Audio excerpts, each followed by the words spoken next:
Hi everyone, this is Ruby Blow of Development Counts, and I wanted to go ahead and talk about and introduce my blog post for this week. It has to do with whether or not the safety nets that you have in place in your life are really supporting you or hindering you. Now, I know there's all kinds of ways that can be taken, and there are some things that we need to have for the purpose of safety. But I really think that it's important for those who have been hesitating about their business, who have been preparing and preparing and preparing for years, or you've started a business but you're not making any money in your business. There's some things that you really need to consider. So the number one thing that I try to assess when I am coaching and consulting with someone who has a business, most of the people I provide services for are other therapists or coaches, people who are mental health professionals, or people who want to work to serve others and improving their life or their work, right? So one of the things that a lot of those folks have in common is a lot of great ideas and a really good idea about their niche. And they really are passionate, and in most cases they're really talented, but they haven't learned how to monetize that business. In other words, they haven't learned how they're going to make money in that business. And so what happens is their business kind of becomes a hobby. It's something they think about doing. It's something that they are sometimes engaging in, but it becomes something that is like a money pit. So they are spending money on marketing, sort of on perhaps a website, or hiring creative people to help them, or hiring tech people to help them, but they may not be executing in their business, and they may not actually have a service or a product for people to buy. And so they become disenchanted with their business, and hi Marianne, I'm glad this is helpful. So they become disenchanted in their business, and sometimes they give up, or they keep changing directions.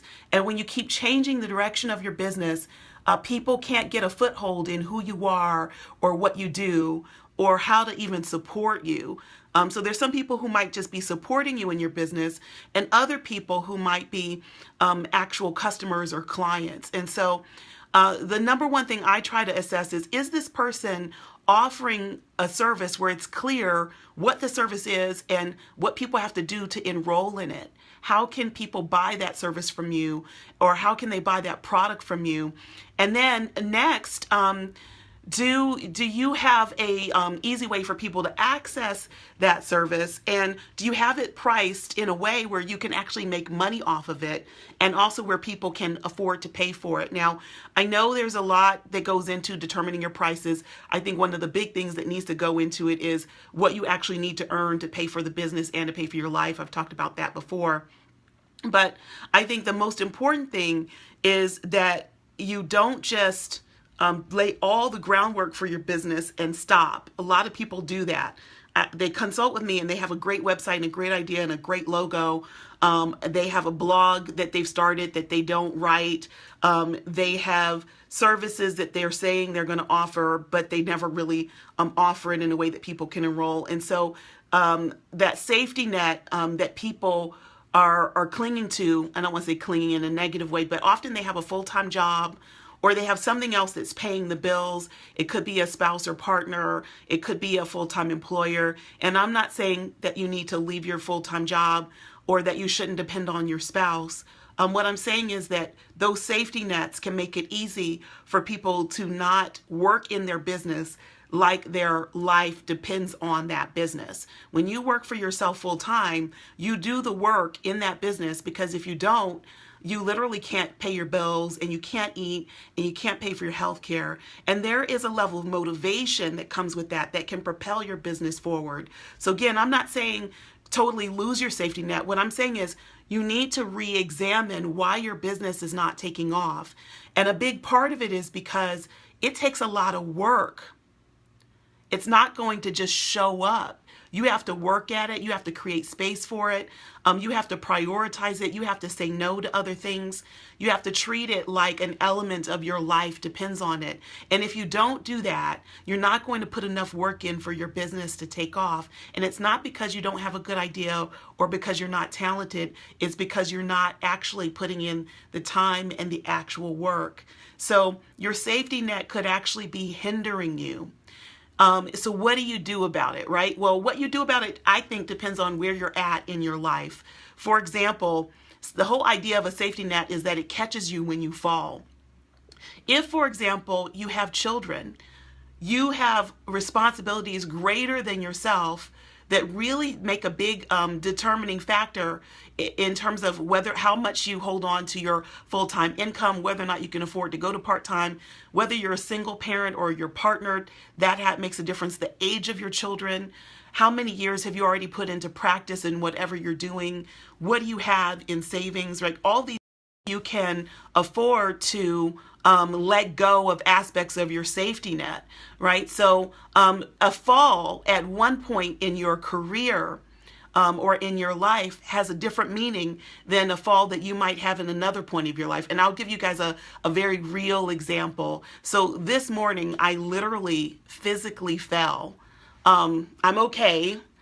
It was silly. It was stupid. I was walking into my home office holding my iPad Air Pro, it's like really big, in my left hand, looking at my Wi-Fi, trying to figure out if it was on or not, and forgot that I had put my big rolling brief, and some of you guys have seen my rolling brief, it's huge, forgot that my big rolling brief was in the middle of the floor, and I tripped on it, and I fell, but I didn't break my iPad. It was like literally being held up in the air, so you can see my priorities.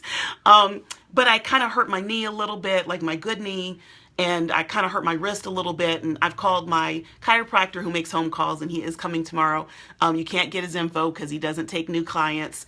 But I fell, and I realized, oh my goodness, there are some people when they fall down, depending on where they're at in their life, where they're at in their health, going into that fall can be life-changing. They may fall down and break a hip or something like that and never recover. There are older people who they have a physical fall, and it changes their health outcomes forever, and they never recover from it. Thankfully, I'm at a place in my life, I'm in my early 40s, I practice Tai Chi, I'm pretty flexible and agile, which is why I was able to still hold my iPad Air up in my left hand and kind of brace myself a little bit with my right hand and not break anything. But because I do, I'm not the fittest person in the world, but I work on fitness, and so I'm gonna be fine. So this is an example of what I mean. Your safety net and its role in you developing your business has a lot to do with where you're at in your life and whether or not you can take that risk. And if you're really conscious of what that risk is and what it means to others, what kind of other supports do you have? Who are the people in your life who might help you in terms of capital? What savings have you set aside to allow your business time to really grow?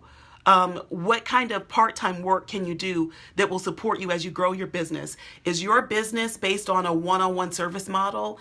If so, if you're providing direct services to people one-on-one for an hour, then you're putting a cap on your income to start with.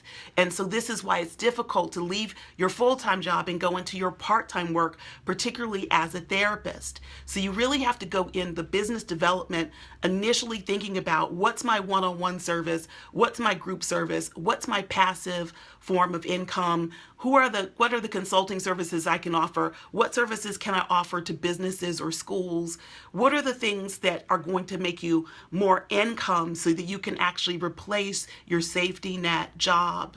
And are you at a place in your life where you can take that risk? When I went into my own business full-time or even part-time to then move to full-time, that was 13 years ago.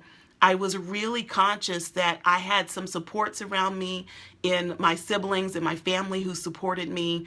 I had part-time work teaching that gave me some stable income, and I got some time to really develop my craft and my expertise. Expertise is not developed overnight. Some people want to have a big business based on expertise, but they don't have the confidence in providing that service, so they're secretly hoping that nobody buys it, and that can sabotage your business as well.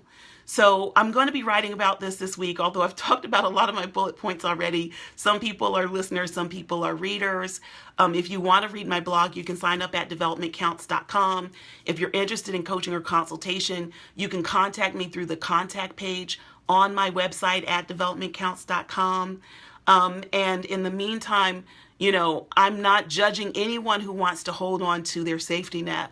What I'm saying to you is that it has a really big impact on what's happening in your business and why. And you really have to ask yourself, can I recover from a fall? And what am I doing to be able to recover from that fall? And then you have to just get out there and do it. Your business is not going to grow if you're sitting on the sidelines or if you always put it last in your priorities. Okay, take care, everyone. Bye.